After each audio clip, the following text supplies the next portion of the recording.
ស្រូវរំដួលនិងស្រូវសែនក្អូបយើងដាក់ដាំនៅចុងរដូវក្នុងខែកញ្ញាតើមួយណាផើមលឿនជាងវិវត្តខ្លួនលឿនជាងបាទបងប្អូនយើងទាំងអស់គ្នាជាទីគោរពថ្ងៃនេះខ្ញុំនឹងមកប្រៀបធៀបរវាងស្រូវពីរពូជទី1ស្រូវមិនប្រកាន់រដូវសែនក្អូបបាទដែលជាប្រភេទស្រូវប្រាំងបាទអាយុ3ខែហើយនឹងទី2ជាប្រភេទប្រកាន់រដូវស្រូវរំដួលដែលយើងដាក់ដាំនៅក្នុងថ្ងៃទី19ខែកញ្ញាបាទឆ្នាំ2025នេះអញ្ចឹងយើងចង់ដឹងថាតើស្រូវមិនប្រកាន់រដូវនិងស្រូវប្រកាន់រដូវដែលយើងព្រោះនៅចុងរដូវបាទតើមួយណាវិវត្តលឿនជាងបាទបងប្អូនអរគ្នាតោះយើងមកមើលស្រូវសែនក្អូបមុនបាទយើងឃើញថាស្រូវសែនក្អូបយើងឃើញថាវាដងដើមវាមូលហើយបាទមូលហើយបាទមូលហើយថ្ងៃនេះខ្ញុំព្រោះអើយ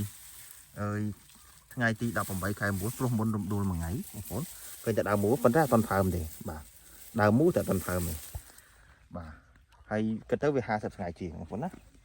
តែរំដួលបាទរំដួលយើងផើមហើយបងប្អូនណាផើមហើយនេះ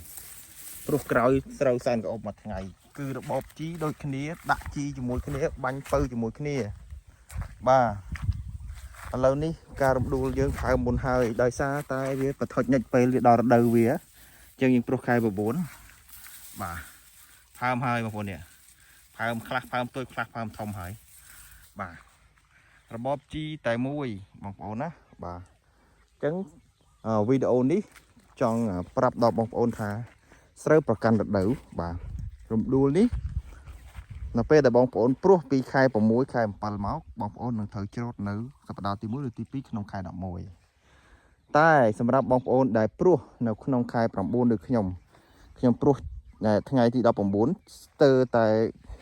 ចុងខែហើយបាទក៏វាមានសន្ទុះនៃការលូតលាស់ប្រែប្រួលដងដើមលឿនជាងស្រូវសែនក្អូបបងប្អូនណាព្រោះអីគឺវាដល់រដូវត្រជាក់វាដែលត្រូវចេញហើយអញ្ចឹងយើងឃើញជាង50ថ្ងៃឃើញវាផើមទេបងប្អូននេះឃើញផើមទេឃើញផើមបងប្អូននេះបាទផើមស្ទីលហើយចំណែកសែនក្អូបនៅទេនៅមូដើមនៅឡើយទេព្រោះវាអាយុ3ខែពេញណាបងប្អូនណាបាទអានោះវាអត់ប្រកាន់រដូវទៅជាយឺតវិញអញ្ចឹងនៅចុងរដូវបើបងប្អូនអាចដាក់ផ្ការរំដួលទៅបងប្អូនពូជយើងធម្មតាហ្នឹងខែ9ចន្លោះខែ9គឺវាប្រែប្រួលដងដើមលឿនជាងបាទវាវិវត្តលឿនជាងបាទលឿនជាងស្រូវសែនក្រអូបបងប្អូនដែលប្រកាន់រដូវអត់មិនប្រកាន់រដូវអញ្ចឹងយើងដាក់ប្រកាន់រដូវជាស្រូវស្រាលបាទដាក់ចុងរដូវវាទៅជាចេញលឿនជាងបងប្អូនណារបបជីរបបថ្នាំតែមួយបាទបាញ់ថ្ងៃជាមួយគ្នាព្រោះរំដួលព្រោះក្រោយមួយថ្ងៃបាទក្អូបព្រោះមុនមួយថ្ងៃបាទខុសគ្នាមួយថ្ងៃតែរំដួលទៅជាផើមមុនបងប្អូននេះផើមហ្នឹងចិត្តផើមធំហ្នឹងបងប្អូនណាឃើញទេបាទនេះជាការរកឃើញថ្មីមួយរបស់ខ្ញុំតាមរយៈការបថុយពិសោធន៍បងប្អូនណាបាទអញ្ចឹងបងប្អូនសល់ពេលចាប់ពីខែ9ឬក៏ដើមខែ9ឬក៏ខែ8ប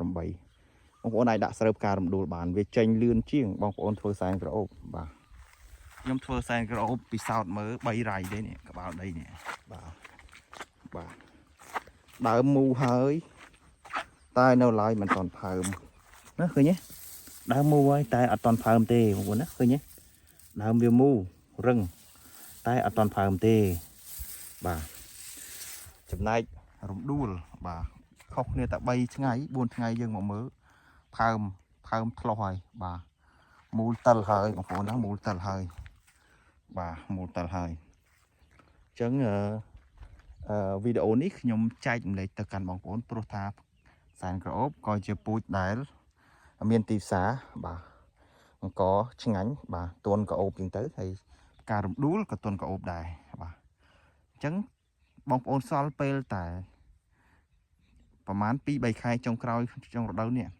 បងប្អូនអាចដាក់ផ្ការរំដួលបានខែ9ក៏ដោយចុងខែ9ក៏អាចដាំបានដែរ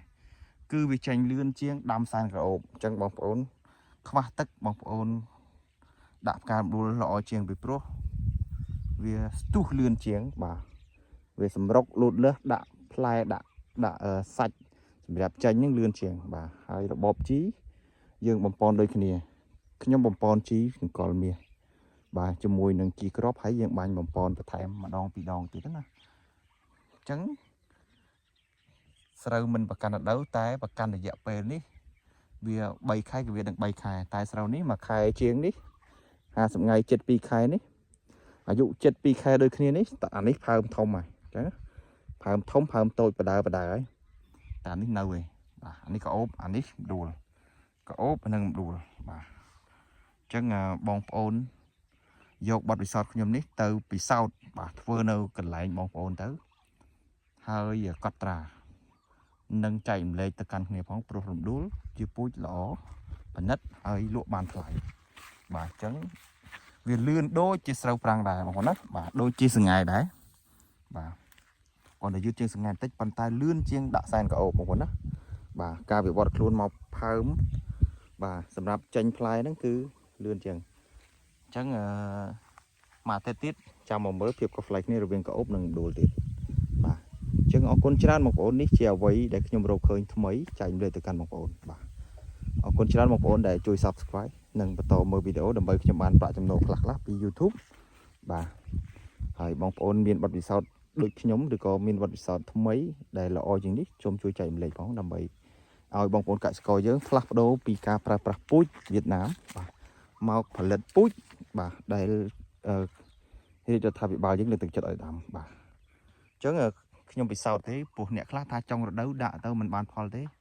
tại nhom đạ về nông nông ngày thì đọc 9 khai 9 vì còn phải prám mới khơi ta việc phơi mặt hơi nàyอายุ về chiên 50 ngày bà hay san cổ ốp ở toàn phơi thế bà san cổ ốp nữa bà sầu ởประกันở đầu thế sầu phải sầu práng อายุ cả lấy bàn tay về tìm tiền dẹp về đào về đồng đố tao chỉ lươn mình bà ní សម្រាប់កិច្ចការដាំដុះនៅចុងរដូវបងប្អូនណាវគ្គ 2 ចឹងចង់បញ្ជាក់ថាដីនេះខ្ញុំច្រូតម្ដងហើយវគ្គមុនខ្ញុំច្រូតស្រូវសង្ហែស្រាលរួចហើយចឹងនៅថ្ងៃទី19ហ្នឹង18ខ្ញុំព្រុសកោប19ខ្ញុំព្រុសរំដួលបាទខ្ញុំត្រាំខុសគ្នាមកយប់ចឹងហើយខ្ញុំព្រុសបដិញគ្នាខុសគ្នាតែមួយថ្ងៃតែរបៀបដាក់ជីរបៀបរបបអាហារដាក់ជីនឹងថ្នាំអំពៅគឺបាញ់ជុំគ្នាបាទចឹងអរគុណបងប្អូនបាទសម្រាប់ការតាមដានកន្លងមកបាទខ្ញុំបាទយឿននីនបាទសូមអរគុណសូមជម្រាបលាបាទ